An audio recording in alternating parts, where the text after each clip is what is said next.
हाँ, हम ओईसी के बराबर जाहिल नहीं हो सकते, हम ओईसी के बराबर जाहिल नहीं हो सकते, समझे?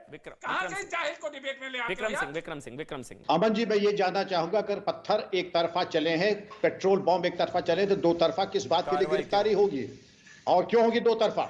एक तरफा अगर आपने हमला किया है तो एक समझ लीजिए चाकू है, एक खरबूजा है, चाकू खरबूजे पे गिरा है, खरबूजा कटा है, तो खरबूजे की गिरफ्तारी थोड़ी होगी, चाकू की गिरफ्तारी होगी, नेस्तनाबूद कर जाएगा 100 टुकड़ों में करके। कोई मुगालता है, गलतफहमी न पाले। आपने कंफ्यूजन पकड़ लिया, जो बरी हुए हैं वो 15 मिनट वाले में हुए हैं, और जो शिवम साहब बयान सुना रहे हैं उस बयान के एंड में जानते हैं क्या बोला है? मत बोलिए अगर ज्यादा मुबारक मौके पर किन मनहूसों का नाम ले दिया, ये बोला है। पहली बात। दूसरी बात, ये किसके बारे में? प्रभुराम के बारे में बोला है, ये प्रभुराम के बारे में बोला है। तुम्हें खुद तमीज नहीं है बात करने की? ये एक मिनट मनन साहब, एक मिनट रुकिए, ये प्रभुराम के बारे में बोला है रिजवान साहब। जी जी, सबका, राम सीता सबके बारे में है, सारे देवी देवताओं के। अरे शिवम भाई सुनाओ ना, जी जी, प्रॉब्लम क्या है? सुनाओ पूरा बयान, मेरे पास भी है। लेकिन ये नहीं, हम अवॉइड करते हैं भाई। देखिए, आप जो कह रहे हैं सत्य बात है। नहीं, हम आखिर में यही कहा है उन्होंने कि इस मसालन मौके पर ये कैसे मनूसों का नाम ले दिया, ये कहा है उन्होंने। एक मिनट भाई, वो तो मनन साहब बयान गलत है, मनन साहब बयान गलत है, मुकदमा करे, मनन साहब बयान गलत है। अरे मुकदमा तो बयान गलत या सही? बयान गलत या सही? बयान गलत या सही? मुकदमा करो ना पहले। अब गिरफ्तारी होनी चाहिए इस बयान पर। बड़ा सेकुलरिज्म का लेक्चर दे रहे थे, अब होनी चाहिए ना गिरफ्तारी? गिरफ्तारी होनी चाहिए ना इस बयान पर इनकी? इस बयान पर गिरफ्तारी होनी चाहिए ना इनकी? आप मुकदमा करोगे? नहीं, इन पर इनकी गिरफ्तारी होनी। अरे आप करिए ना भाई, बड़े सेकुलर का लेक्चर दे रहे थे इतनी देर से, क्या हुआ? एक तरफा चलता है क्या सेकुलरिज्म? एक तरफा है क्या सेकुलरिज्म?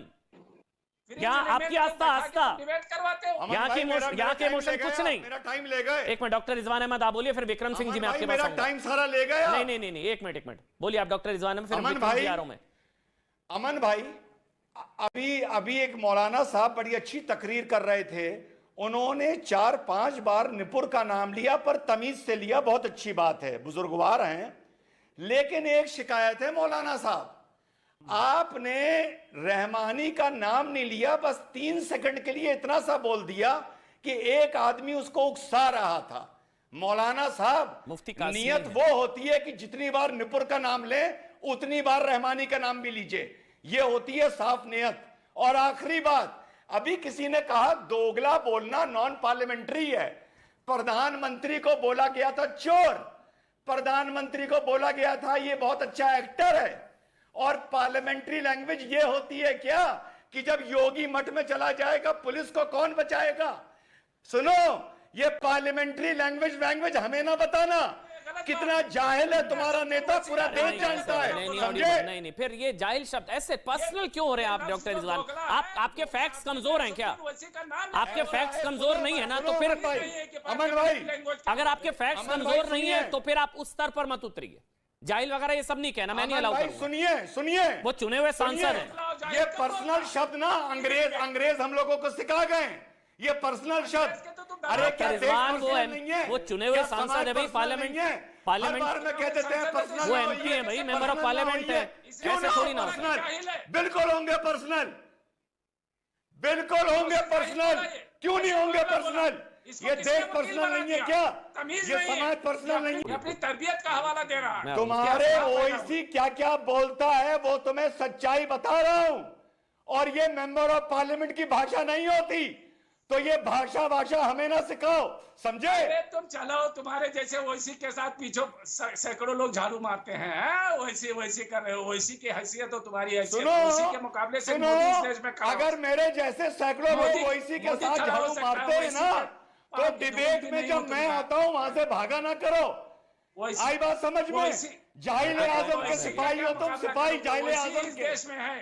अरे कहां ओईसी, कहां तुम यार बेकार की। हाँ, हम ओईसी के बराबर जाहिल नहीं हो सकते, हम ओईसी के बराबर जाहिल नहीं हो सकते, समझे? कहां से जाहिल को डिबेट में ले आते हो? विक्रम सिंह नहीं यार भाई, भाषा का सर का एक की कार्रवाई, चाहे दंगाइयों पर वो भी एक तरफा है, चाहे बुलडोजर वो भी एक तरफा है, ये शिकायत है।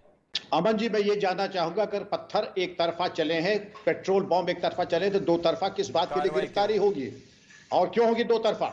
एक तरफा अगर आपने हमला किया है तो एक समझ लीजिए चाकू है, एक खरबूजा है, चाकू खरबूजे पे गिरा है, खरबूजा कटा है तो खरबूजे की गिरफ्तारी थोड़ी होगी, चाकू की गिरफ्तारी होगी, नेस्तनाबूद कर जाएगा 100 टुकड़ों में करके। कोई मुगालता है, गलतफहमी न पाले। आपके शो पे अमन जी, आज डॉक्टर रिजवान साहब, ऐसे लोगों को अगर उत्तेजित किया जाएगा, प्रवोक किया जाएगा, देशभक्तों को प्रवोक किया जाएगा, तो फिर जवाब के लिए, माकूल जवाब के लिए लोग तैयार रहे।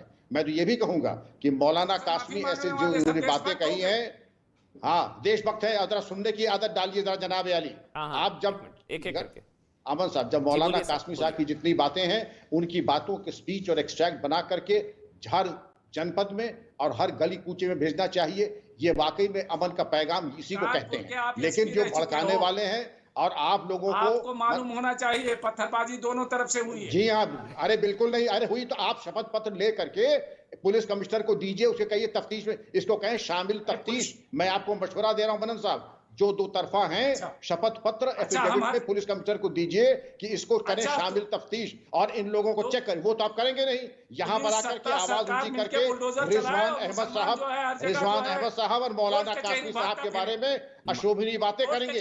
ये सब चीज बिल्कुल नहीं।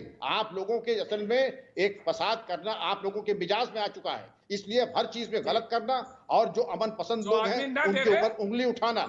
और अगर आप इतने ही मुतमईन हैं मनन साहब, तो शपथ पत्र लीजिए, शपथ पत्र पुलिस कमिश्नर का भेजिए। वो आप करेंगे नहीं, क्योंकि आपके पास कोई सबूत नहीं, चीखने चिल्लाने के अलावा आपके पास कोई काम नहीं है। अरे शपथ पत्र दीजिए, आप तो वकील है। तो खुद ही